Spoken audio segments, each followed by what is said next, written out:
The first wave of free agency in the NFL has come to an end, so there is no better time than now to do the very first mock draft on this channel. A couple things before we get into this.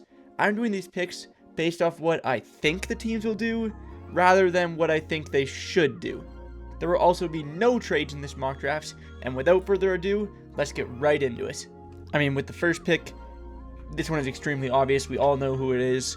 Obviously, the Raiders are going to select Indiana quarterback Fernando Mendoza.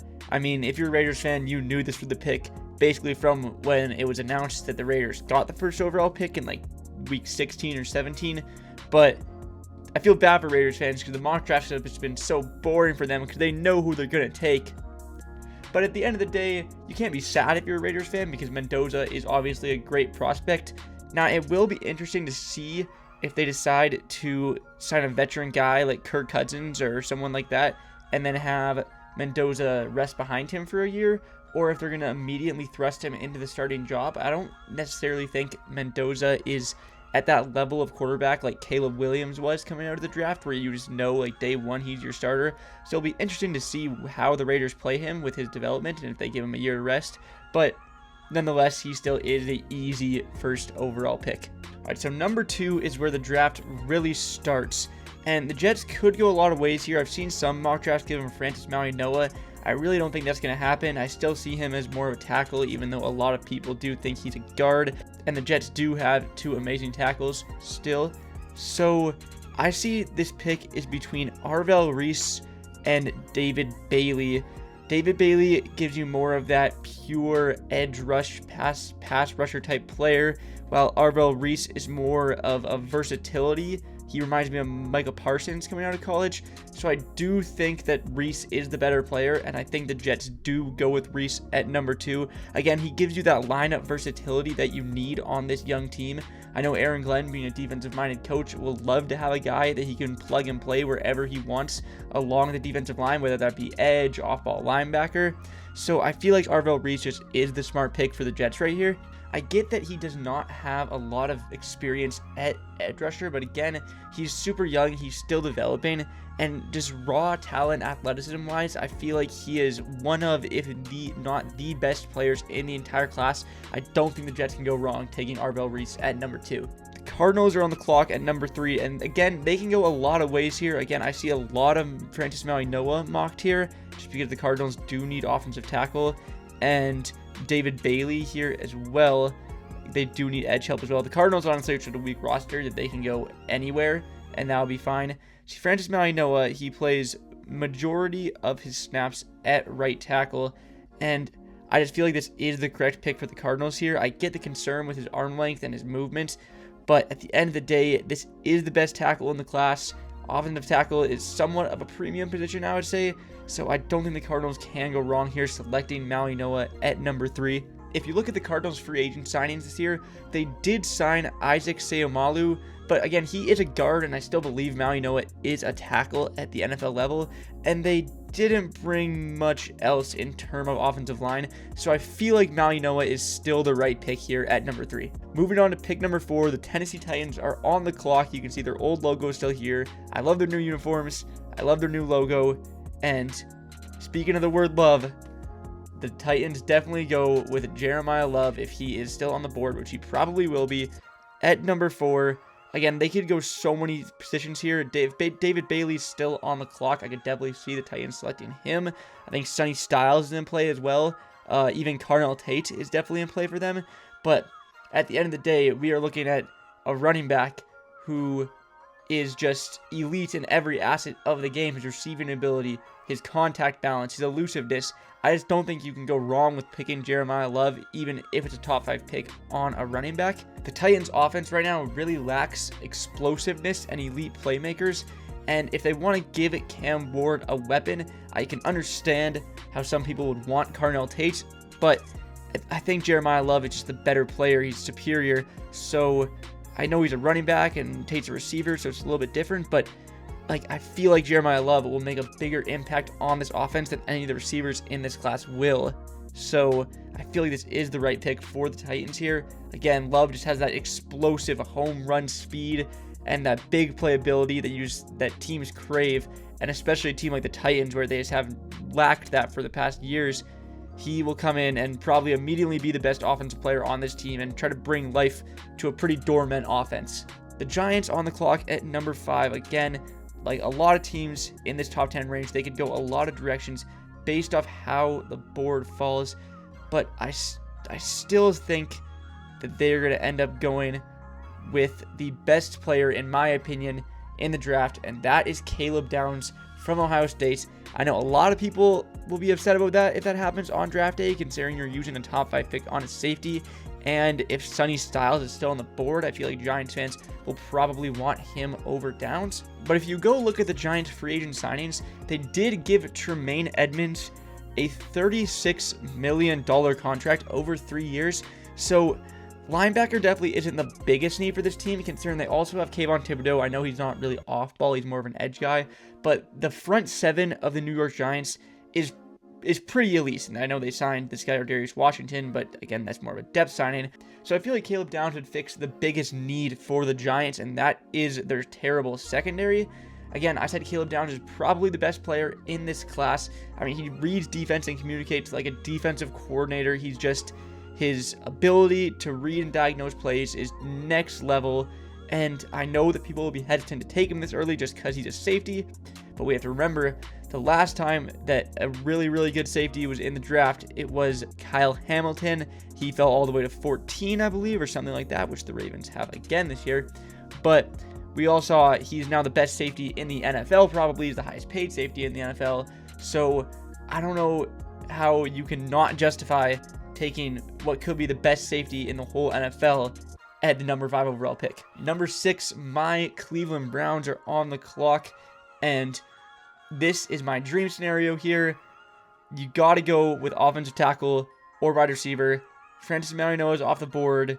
I still don't think they would take him even if he was on the board, because Carnell Tate is available, and that has to be the pick for the Browns. Tate is far and away the best receiver in this class, in my opinion. And if you look at the track record of Ohio State wide receivers, it does, like, none of them are bad, basically. Like, you're guaranteed to get at least a solid starter when you draft a guy from Ohio State. Like, if you really look at it, the worst one is probably Marvin Harrison Jr., and he still is pretty solid and has a lot of potential. And I think with Carnell Tate, you're not getting the pure run-pass guys into the second level speed, but you're getting a guy who, at the catch points and with the physicality, it's just going to go up and get the football. People will look at the Ohio State tape and say, oh, well, he wasn't the biggest playmaker out there. Like, his numbers weren't as good. But I think anyone who's playing beside Jeremiah Smith on the offense is just going to look worse in comparison, considering Jeremiah Smith is one of, if not the greatest receiver prospects that we've ever seen. So I feel like that puts Carnell Tate at a little bit of an underrated spot. I feel like people are underrating him a little bit too much.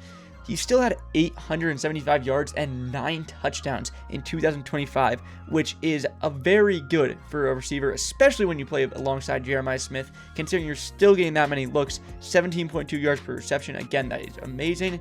I think Carnell Tate is just, he has to be the move here for the Browns. When you look at the Browns roster and who they signed in free agency, it was Elgton Jenkins. He's probably going to play their center. They traded actually for Titus Howard to play right tackle, and they re-signed Tevin Jenkins and brought in Zion Johnson as well. So clearly their goal in free agency was to boost the offensive line, and they didn't really focus on getting any receivers in free agency. So receiver is definitely the biggest positional need for the Browns, and I know some people would say don't draft for need, just draft best player available. But when you look at the Browns receiving core, it lacks any sort of good player almost. I know Jerry Jeudy had some great years, but again, he was so bad last year that I think the only correct pick here would be to take a wide receiver, and obviously Carnell Tate is the best available. Next up at number 7, Washington's on the clock, and if you're Washington, this is the dream scenario because David Bailey falls to them. That's the easy pick. Again, Bailey was in discussion to go to the Jets at number 2. He is one of, if not the best pass rushers in this class, only next to Ruben Bain and Arvell Reese, obviously. With Bailey, you're getting that elite pass rush production. This guy's weird. He wears no gloves, no tapes, no nothing. He is completely naked out there, but it does not matter because he is an absolute beast. He's probably the most NFL-ready defensive end in this class. The only concern with David Bailey is his efforts in the run game, but again, that shouldn't be much of a problem going to the next level. If he just works on it and gets it good and over with, then they should be fine. Again, his pass rush grade at 93.8 is insanely high. He is a phenomenal player, and Washington will be very excited to have him fall to them at 7. If you look at the Commanders' free agent signings, I know they did sign Odafe Oweh to play edge rusher and gave him a massive contract, but there's really no one on the other side of him, so I think pairing him up with David Bailey would really complement both of their abilities. And they did spend a lot of money on Leo Chanel, who kind of plays the same role as someone like Sonny Styles would, and that's why I ultimately decided to go with Bailey over Sonny Styles. Next up at number 8, New Orleans is on the clock, and I think this one is pretty easy. They go with Sonny Styles here. The Saints defense is lacking positions like everywhere almost. Like there's just a very poor defense overall, and we all saw how Sonny Styles did at the combine. This guy is a freak of nature athlete, and it's going to be hard for teams to pass up on him on the draft. I don't even know if he actually is going to fall to number 8 in real life, but here I think he does, and that's just a phenomenal pick for the Saints. Like Arvell Reese, this is a guy who has lots of lineup versatility. If you look at his grades, he actually took 132 snaps at the defensive line, 65 in the slot, and 456 in the box. So again, he's primarily an off-ball linebacker, and that's where he thrives, but he is capable of being that play him wherever you want. He's very good in the blitz game. So I feel like for the Saints, this is the guy that can come in, immediately be your best defensive player, and just be that captain of this defense this young New Orleans Saints team needs. At number 9, the Chiefs are on the clock, and I think this is another easy pick here. They go with Rueben Bain Jr.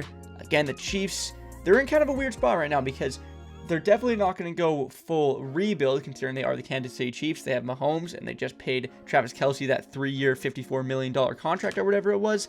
However, they did only have, I think it was 6 wins last season, so they're kind of in a spot where they need to just regroup and retool a little bit. With Rueben Bain, the concern is his arm length, obviously. I know people are saying like he had like one of the lowest measured arms in like the history of the combine or whatever, but I still don't think that really matters, because if you watch his tape, especially against elite talent like Notre Dame and Ole Miss and Ohio State, his arms didn't matter. He still absolutely dominated the game, especially in the playoffs. And there is definitely a case to be made that Rueben Bain is still the best defensive player in this class. Obviously, you look at the numbers here, they're pretty elite. He has 68 hurries, 12 sacks this season. After trading Trent McDuffie, the Chiefs really lack that elite defender on their team, or this leader. They still have Chris Jones, but again, he is getting older. So by pairing Rueben Bain Jr. with Karlaftis and Chris Jones, that just really solidifies their front 7 and makes it a unit that teams will definitely not want to play against. And this is definitely the best player available on the board, and I think this is the right pick for the Chiefs here. Moving on to pick number 10, the Bengals are on the clock, and I think, again, this is another easy one. They go with Mansour Delane out of LSU. Obviously, this Bengals defense last year was next to terrible. Not next to terrible, it was terrible. This was the worst defense I think I've ever seen. Again, watch the end of that Bears game and tell me that the Bengals don't need secondary. Mansour Delane is the best corner in this draft class. He is very, very elite. Look at those numbers, 90.5 overall grade. I know PFF grades aren't everything, but they are a telling of who is the best players and who is not usually. And again, this is just a lockdown guy that the Bengals need. I know for years it's always been the Bengals draft offensive linemen to protect Joe Burrow, but I think this is the year that changes. If you look at the Bengals free agent signings, they signed Boye Mafe, Brian Cook, and Jonathan Allen, all to booster up that defense. The one position that's still lacking is cornerback, so Mansour Delane fits that need perfectly. You also get that LSU connection with Joe Burrow and Jamar Chase, which everyone loves. And overall, I just don't think the Bengals can go wrong with selecting whoever the best defensive player available is at the time of their pick. And in this mock draft, that was Mansour Delane. At number 11, the Miami Dolphins are on the clock. And this is interesting here because they could go a lot of ways. Obviously, after trading Jalen Waddle, they have the Broncos first-round pick, which is why I won't be selecting a receiver at this pick. You guys will see what happens later. A lot of people would want them to go Mekhi Lemon here, but I think that they are actually going to end up going with an offensive lineman, and I think they're going to take Spencer Fano. I don't think Spencer Fano is going to play tackle in the NFL. I know he's listed that there, but he measured in with extremely short arms, shorter than Will Campbell's actually. So I feel like it makes more sense for him to kick into guard, and interior offensive line is probably the Dolphins' biggest position of need, just behind wide receiver. Again, Fano is an incredible player. He took sort of a step back in production from 2024 to 2025. However, he is still considered one of the best offensive linemen in this class. His lateral movement and agility is just phenomenal, among the best in this class. And you are definitely getting a solid plug-and-play starter with Spencer Fano. I know he was taking center drills at the combine because teams, I think, do view him more as an interior offensive lineman opposed to a tackle, which does raise some questions about taking an interior offensive lineman at pick number 11. But again, when that's the Dolphins' biggest need and you have a chance at a future Pro Bowl level talent like Spencer Fano, I think you have to make that pick. Again, I think that a lot of people will want the Dolphins to go wide receiver with this pick, but I do believe in this draft class, the depth at wide receiver is much greater than the depth at offensive guard. So I think there will be a better receiver available in the later first round, early second round for the Dolphins than there will be offensive linemen. And that's why I think they go with Spencer Fano at pick number 11. Pick number 12, the Dallas Cowboys are on the clock. And again, I think this is probably a pretty easy one. You see his name at the top of the board. I think that the Cowboys go with Dylan Thieneman here. The Cowboys, if they, as you can see, their biggest needs are D-line, linebacker, cornerback, not safety. But the Cowboys defense is absolutely atrocious, Jerry Jones will tell you. So if they go into this draft with their 2 first-round picks and leave with even one offensive player, I feel like that's a little bit questionable. Dylan Thieneman is an absolutely incredible player. Dan Lanning loved him in his time at Oregon. He is just one of the best ball-hawking safeties in the draft. Again, Caleb Downs is obviously the best, but I don't think the gap between Caleb Downs and Dylan Thieneman is as far as some people make it out to be. Some people might argue pick 12 is a little bit too high to draft a safety, but we have to remember that safeties are huge difference makers on the defense. I would argue more than corners actually are. So I just really don't understand the undervaluing of safeties in the draft, especially when you can get a potential Pro Bowl, All-Pro caliber player in Dylan Thieneman in the first round. Again, this is a guy who can line up. He can line up in the box. He can line up deep. He can line up in the slot. He can line up basically anywhere they want him. And for a Cowboys defense that just kind of lacks any sort of playmakers, I feel like Thieneman is the perfect addition with his ball skills and ability to get interceptions to come in and try to boost some life into this dormant Cowboys defense. The Los Angeles Rams are on the clock with number 13. If you guys remember, in last year's draft, the Falcons traded up to draft Jalon Walker. I believe it was either Jalon Walker or James Pierce Jr. with the Rams pick, and in return, they got the Falcons' first-round pick from this year. And for the Rams, who in my opinion are the best team in the NFL, I feel like this is kind of just a pick where they can go best player available, and I think the best player available right now is Makai Lemon. That Rams receiving core just becomes completely unfair once Makai Lemon is inserted into the slot. When you have Puka Nacua and Devontae Adams on the other side of him, that is easily the best receiving core in the NFL. And again, I think Devontae Adams is definitely closer to the end of his career than he is the start of it, obviously. And he could be on his way out of LA, even potentially at the trade deadline. So I think Lemon makes perfect sense here. And I do not care about all his weird snake slithering interview things at the combine. Again, you kind of want your receivers to have interesting personalities. And I think Makai Lemon is definitely an interesting personality. But at the end of the day, it's not your combine interviews that matter. It's your on-the-field ability. And you have to ask yourself, can this guy play football? And Makai Lemon can definitely play football. I mean, this guy has a case for being the best receiver in the class. Again, I think it is still Carnell Tate. But Makai Lemon, in his own right, is a very, very elite receiver. Obviously, playing at USC, in the slot, he's going to get all those Amon-Ra St. Brown comparisons, which I think is a valid comparison to make.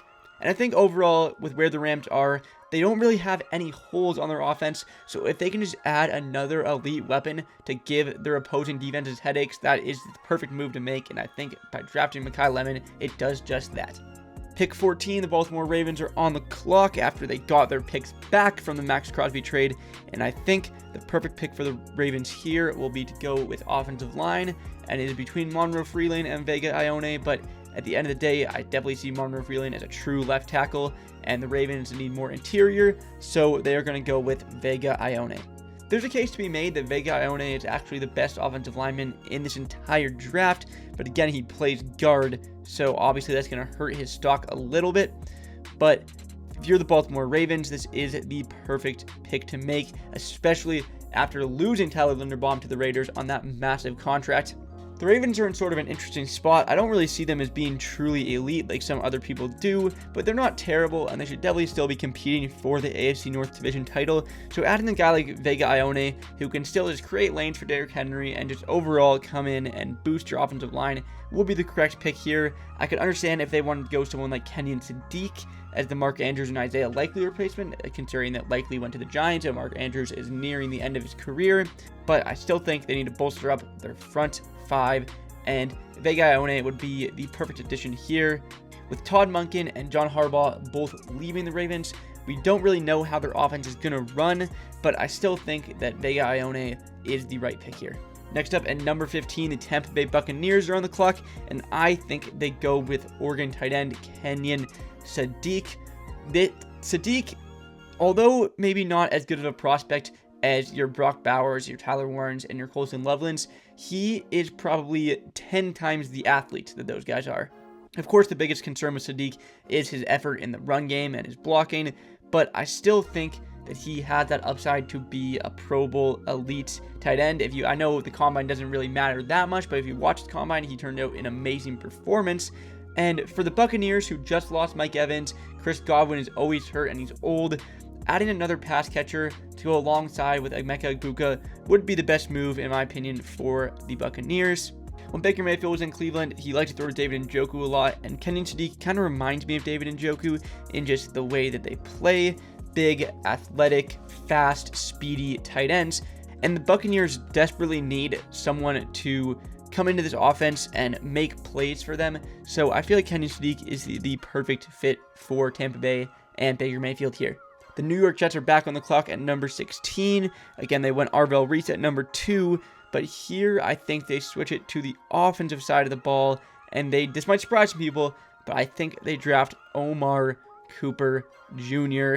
Again, at the beginning of this draft, Cooper was kind of discussed in that second to third round range, but then as the combine and scouting evaluation process moved along, I think we kind of all realized that he is among the best receivers in this class. And I do have him going above Jordan Tyson just because of Jordan Tyson's extensive injury history. He is still dealing with that lingering hamstring injury, which is a big red flag for a lot of teams. And I don't think the Jets can go wrong with picking Cooper here. Cooper is a physical receiver who is going to take most of his snaps in the slot, but again, he can go out wide, and he is just a red zone beast. And scoring touchdowns is something the Jets really need to prioritize because they are just not very good at that right now. It's looking like the Jets quarterback will be Geno Smith this next season, so it would be good to kind of take some stress off of him by giving him some more weapons to pair alongside Breece Hall and Garrett Wilson. But I wouldn't be surprised if in the second round, the Jets end up going with a quarterback, or maybe even the third round, someone like Ty Simpson, Garrett Nussmeier, Carson Beck, or even Drew Aller, they could give a chance. I do think it's more likely that the Jets wait until 2027 to draft their quarterback, however. So for right now, adding as much playmakers and dynamic players to this team should be the best strategy for the New York Jets. At number 17, the Lions are on the clock, and this is one of the easiest picks of the whole draft. They go with Monroe Freeland. The Lions released left tackle Taylor Decker, meaning they have a vacant spot at left tackle, basically showing that they are saving that for whoever they draft. And Monroe Freeland is definitely the best true left tackle in this draft. There is some concern regarding whether Freeland can come in and play day one in the NFL, but I feel like if he goes to the Lions, that's a perfect spot for him, considering the amount of help he'll have alongside him with the elite offensive line on the Detroit Lions. And if you're the Detroit Lions, you don't really have many holes on your roster, so I feel like going best player available and taking Monroe Freeland is the right move. Again, Freeland did play at the SEC, which means he has experienced the elite talent of these tough edge rushers, and he held up fine. He's actually held up great, I would say. So I feel like this is definitely the right pick for the Lions here, taking Monroe Freeland. And maybe they go out and they sign another veteran to maybe play in front of him for a couple games or maybe the whole season. I don't know. But for the time being, this pick just feels right for the Detroit Lions. The Minnesota Vikings are on the clock at 18, and I think they go with Toledo safety Emmanuel McNeil-Warren here. Obviously, they would love to get Thieneman, but I just think he's going to go earlier than that. With Harrison Smith's retirement looming, the Vikings desperately need to bolster up their secondary, and I think that McNeil-Warren is the perfect fit for this Vikings team. Toledo is sort of becoming DBU recently, with obviously Quinton Mitchell coming out of there recently, and now McNeil-Warren. But for the Vikings, this is definitely the best pick here. I could understand wanting to go with Jermod McCoy out of Tennessee, but the injury history with him, I feel like, is going to scare some NFL teams away.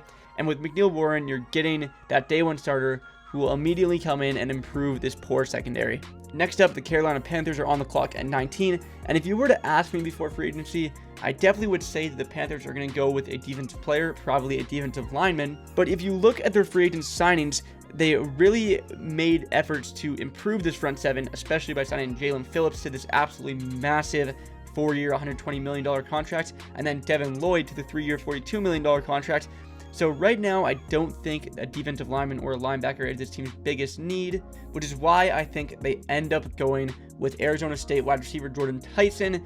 I get that the injury concern is real with Jordan Tyson. He's had multiple season-ending injuries. He is still dealing with this lingering hamstring injury that has sidelined him for like 3 months for some reason. So it is a bit of a risk taking Tyson this high. I could definitely see a world where he falls even farther than this, maybe even into the second round, just because of how bad these injuries are. But if he didn't have these injury concerns, I could totally see Tyson being taken as maybe even the first receiver off the board.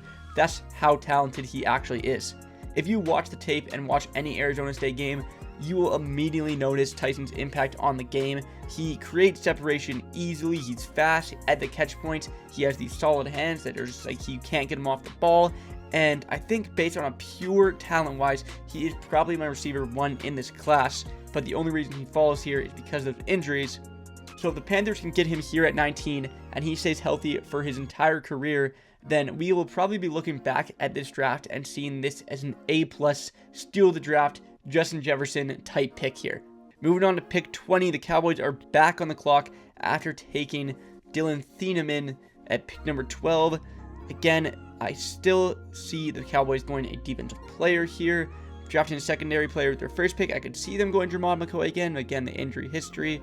But at the end of the day, I think they're going to go with who they think can maybe replace Micah Parsons, and that is between Akeem Mesidor and Keldrick Falk. And at the end of the day, I think they will end up going with Akeem Mesidor. That just seems like the more Jerry Jones pick. Again, the concern with Mesidor is his age. He's 24 years old, but some teams actually might view that as a good thing, considering he's more mature, more developed, and we have to acknowledge how elite he was last season.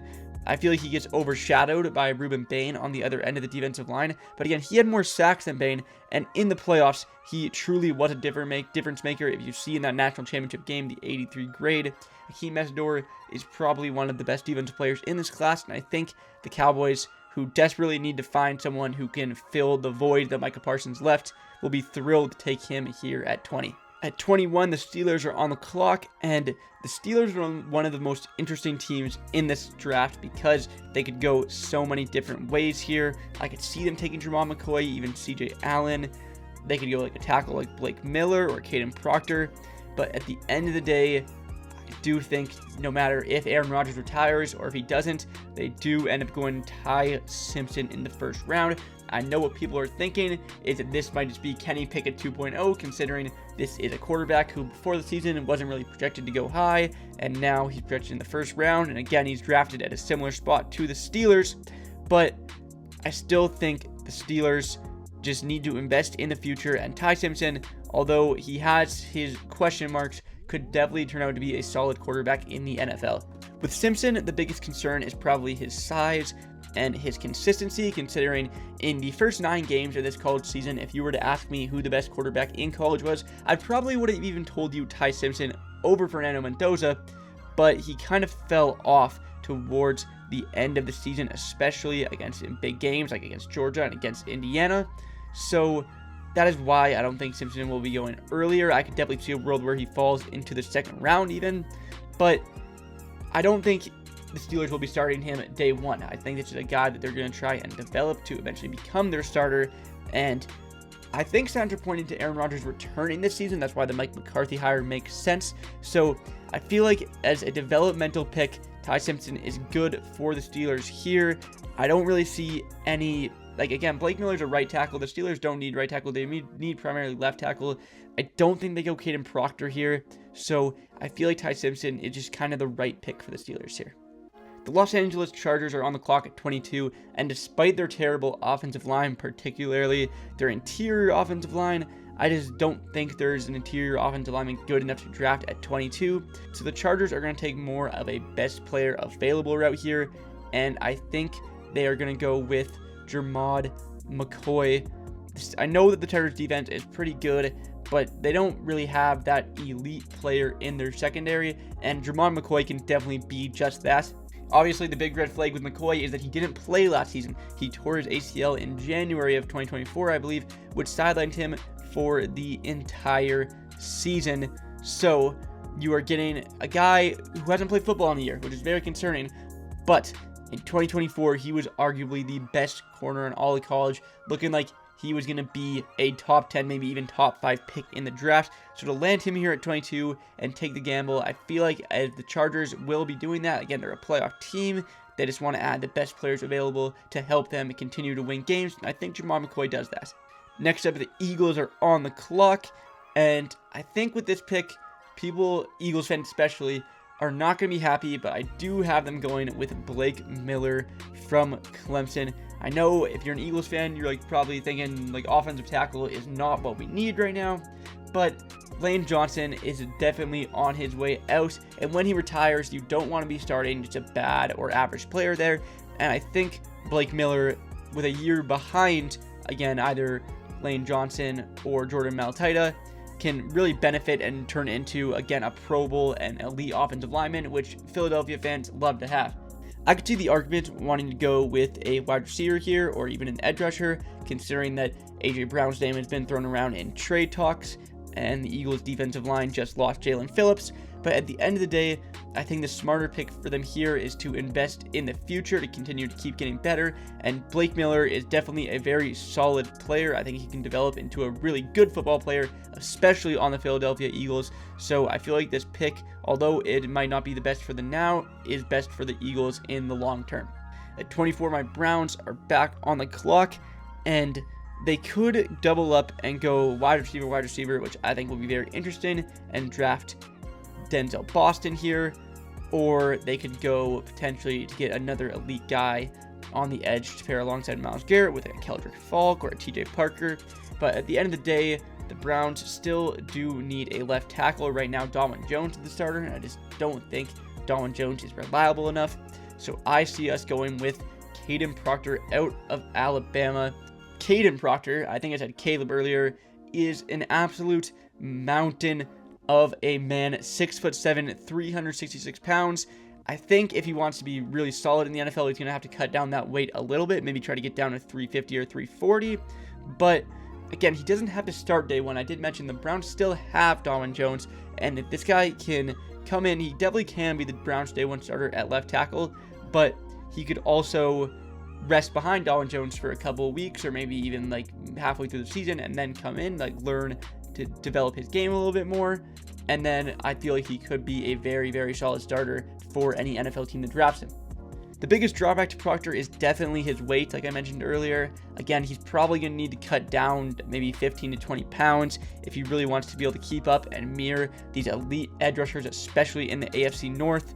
But the Browns do need offensive linemen, particularly left tackle, and as of right now, Caden Proctor is definitely the best left tackle on the board. I could see some people arguing Caleb Lomu, but I just think the upside with Proctor, although Proctor definitely has a low floor, I think he has an extremely high ceiling, and that is why the Browns go with him here at 24.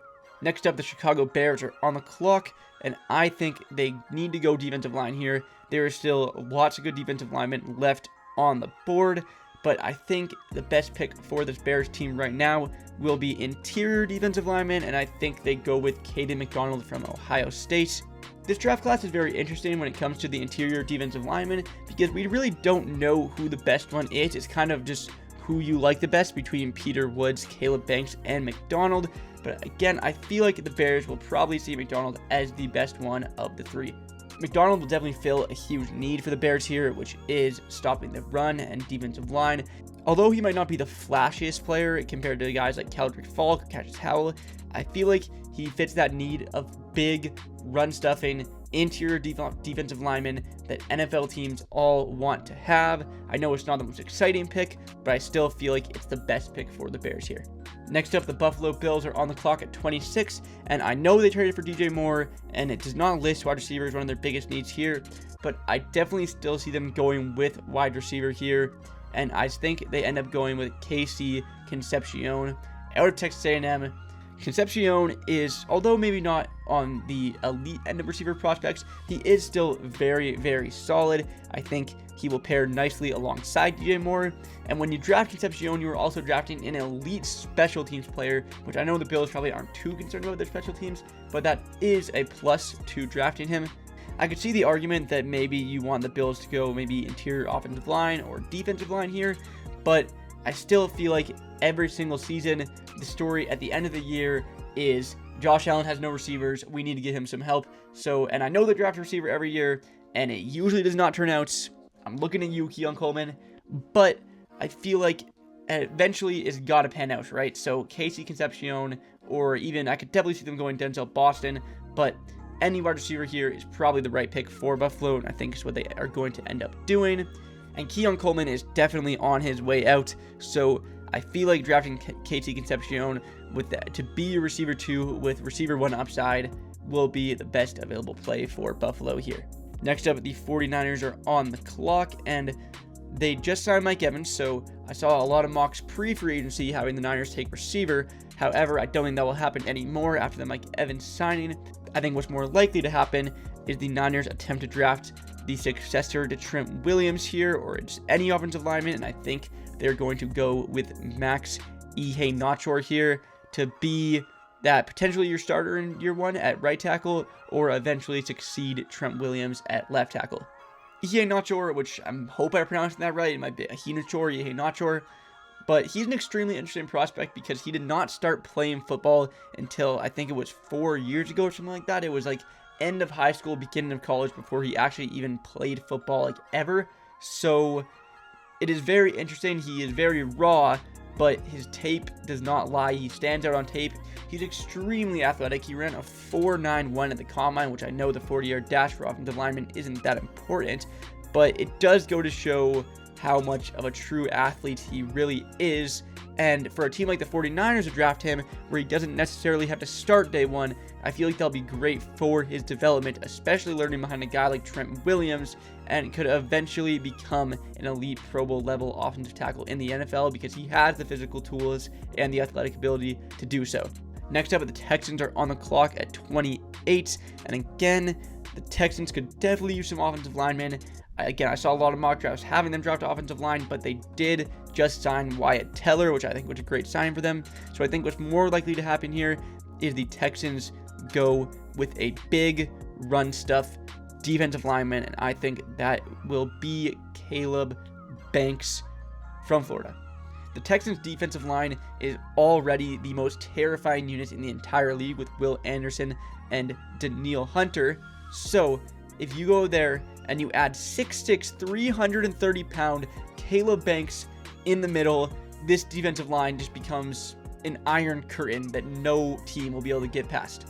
The Texans' pass rush is already elite, and their run game is definitely solid, but by adding Caleb Banks, it would definitely take their run defense to that elite top 3 level. I know some people will probably think you should go offense here if you're the Texans, but like I said, this is a deep draft class where if the Texans want to get some offensive linemen, there will definitely be some available in the second round. So I feel like Caleb Banks is what they're going to end up doing. Just a big guy who can come in here and just further boost your already elite defense. The Chiefs are on the clock at 29 with the pick they acquired in the Trent McDuffie trade from the Rams, and they went defensive line with their first pick, taking Ruben Bain Jr., and here I think they end up going defense again, and that is drafting Avion Terrell from Clemson to be the Trent McDuffie replacement. Obviously, when I say Trent McDuffie replacement, I don't mean he's going to be as good as Trent McDuffie. Trent McDuffie is an all-pro corner, one of the best in the league. I think Avion Terrell has the potential to be that. I'm higher on him than most, but for the Chiefs right now, this is definitely the right pick. I could understand going wide receiver here for them, and I would not be shocked if they did go with a guy like Denzel Boston, but if you look at that Chiefs secondary, it is very lacking right now, so I think Avion Terrell here makes a lot of sense. And if you guys didn't know, Avion Terrell is actually AJ Terrell's younger brother, so he already has a kind of NFL connection right there, which is perfect for him. And overall, I feel like he will be a solid corner for whatever team drafts him, especially corner-needy teams like the Kansas City Chiefs. Next up on the clock is the Miami Dolphins, and luckily for them, I think it would definitely be in play for the Chiefs to take Denzel Boston, but in this mock draft they don't, and the Dolphins land Denzel Boston at pick 30. The Dolphins receiving core right now is probably one of the worst that I've ever seen in my entire life, so they desperately need a receiver. I could easily see them going receiver at 11 and taking a Makai Lemon or a Jordan Tyson, but for the purpose of this mock, I think what they're actually going to end up doing is taking a offensive lineman at the start because their offensive line is also terrible, and then hoping they can get a receiver in the late first to early second round because, again, the receiver class is very deep this year. But with Denzel Boston, you are getting that true big wide receiver who will go up and win contested catches, which for a new quarterback Malik Willis is definitely what you want. There has been rumors the Dolphins are willing to trade Devin Achane, which I don't think they should do unless they can get a huge haul for him. And after losing Jalen Waddle and getting a very solid return for him, I don't think that the Dolphins should start trading away their elite offensive players. And again, I don't think Boston is the most elite prospect. His ceiling isn't as high as guys like Cardinal Tate or Makai Lemon. I still think he is a very, very solid wide receiver who could turn into a potential Pro Bowler one day. And for the Dolphins, who desperately need a wide receiver, I think this is what they end up doing. The New England Patriots are on the clock at 31, and I think a lot of people will want them to go offensive tackle just because how bad their offensive line played in the Super Bowl. But we have to remember that Will Campbell was still a rookie last year. I know people want him to play guard, and I don't think that's actually going to happen. I think he's going to stick at tackle. I know some people would probably want him to go Caleb Lomu so they can move Will Campbell into guard.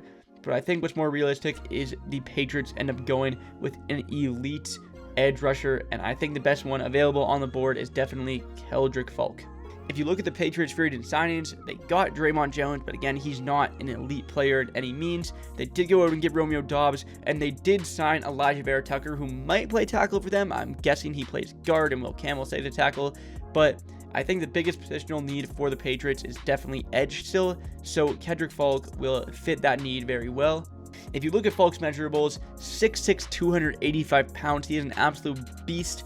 I know he's getting some comparisons to Shamar Stewart from last year, where if you look at Falk's tape, the production really just isn't there as of right now for the pass rush success. Again, only 2 sacks this year. He had 9 last year, but then again 2 the year before. So he's definitely going to need to get that pass rush production up. But I think a guy like Mike Vrabel will be willing to take the chance and the gamble to try and turn this guy into an elite pass rusher.